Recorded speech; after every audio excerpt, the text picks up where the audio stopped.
I'm going around asking people about a national story. What do you think about the NSA and Eric Snowden and all of that? Have you heard about this? No, not really. I know I vaguely heard about it because somebody was talking about it the other day, but I wasn't really listening.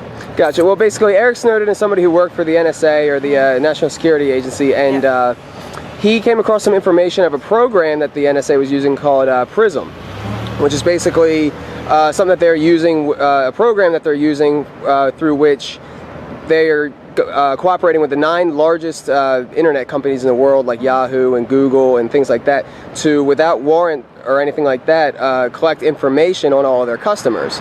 And this has been going on since 2007 at least. Is he the guy in China now? Yes. Okay, I know everything about this. Well, not everything, but... So my question is what do you think? Is he a hero or a villain? Villain. A villain? Yeah. Why? I would say that. Why is that? I mean, because I don't feel like he's doing it for the right reasons, you know? What reasons do you think he's doing? He had it made where he was at and everything, and I don't even know where all the money he had was coming from either, because he's not really some hotshot. He never really went to school, never really...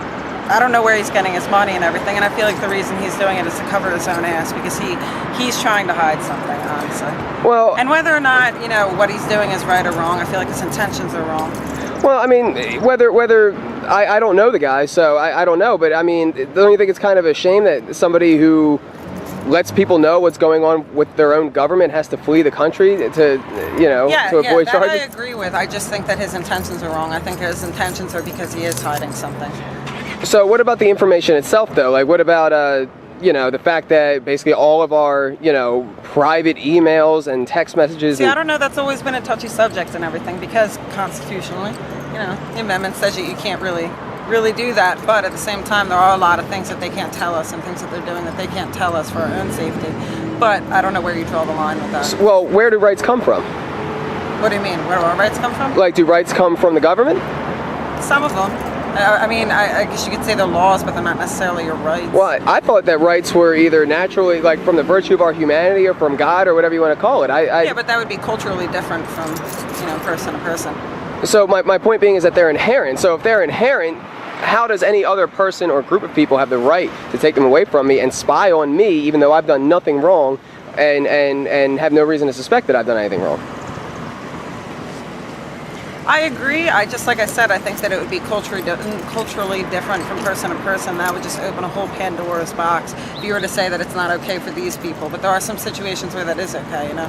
Like 9/11, after 9/11, how they passed the Patriot Act and everything. Mm-hmm. Well, after that, you know, they were allowed to, like, tap into people's phones and everything, or, like, if you were leaving the country or coming from another country, they could, you know, look into you a little bit more. They were allowed to throw people in jail for a while. And yeah, that was probably, you know, they had the stereotype, but at the same time, it was for our own safety. Well, don't you think that when we're facing... I'm sure they abuse it, don't get me wrong, but don't you think, like, as a principle, don't you think that when extreme circumstances like that are going on, that's when we need our rights the most? And that usually when extreme circumstances like that are going on is when they have the biggest excuse to violate our freedoms the most? Oh, yeah. You know, like, look at, for example, World War II. They literally went around and rounded up over 100,000 Japanese Americans who had done nothing wrong and put them in prison camps. Yeah. Completely displaced them. You know, that's wrong. That's a violation. And I know they abuse it. I mean, personally, myself, like, I don't use banks because I'm terrified of people watching. I won't even get a flu shot because I'm afraid of what's in it and everything. Like, I don't trust any of that. I don't use Google. You shouldn't. Any of that because I'm paranoid. I really am paranoid. But at the same time, I could see where sometimes it might be necessary. So, you just said you're paranoid because of, you know, flu shots, and I'm sure you've seen the link with autism and things like that. Then, and banks, and you don't want to use Google. So, what does it say about the state of our freedom where, like, it sounds to me like you have some level of fear of our government? Oh, yeah, definitely. So, because I don't trust them, but I don't trust any other government more than I trust ours. And I don't think government's ever been good. I mean, even in, you know, what was it, our founding forefathers and everything, John Adams, when he was the second president, when he became president, he passed this law where it was basically the same thing as the Patriot Act, where you could, like, look into people's life, you could do search and seizure without having a warrant, all this kind of stuff, and it was unconstitutional, but at the same time, like, he still did it. And to top it off, that expired in 1801. 1801 was when the next election was. So that election, he wanted to make sure that it was okay for him to do this, but just in case he didn't get reelected, that somebody else couldn't do it. Like, this has always been around. Well, it sounds to me like the entire concept of representative government is pretty weak.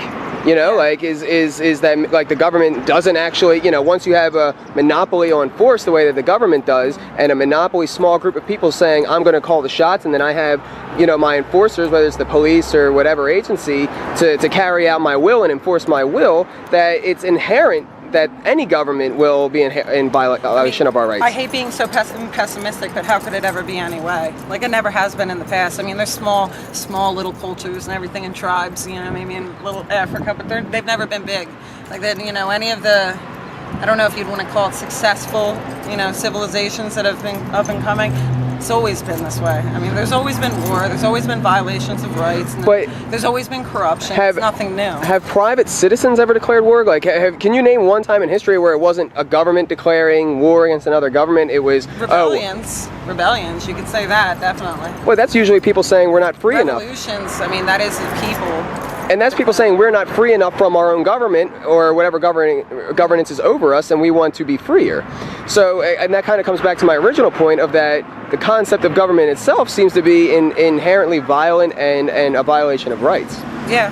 I mean, I kind of think that'll happen if you give anybody power, though. I mean, if you look at every war that's ever happened, like the two number one reasons that it's for is greed and power. Those are the number one reasons. And you could say that it was for any other reason, but that's ultimately always what it is. And that's just the way that people have always been. And I don't know how it could be different, and I wish it could, but I don't know how to make it change. Gotcha. Well, I know you said you're on your way to class, so I don't want to make you late, but I would just suggest that you look up, Google the word voluntarism, or Google philosophical anarchism, because the word anarchism has a really bad rap. It has nothing to do with the Sex Pistols. It has nothing to do with destroying property. It has to do with self-ownership and having the respect of everybody else's right to their own self-ownership. And it's a very principled approach. I'll look into it. I've looked into anarchy before, and I don't understand how it could work, but I'll look into it. All right. Well, thank you. It's nice meeting you. You too.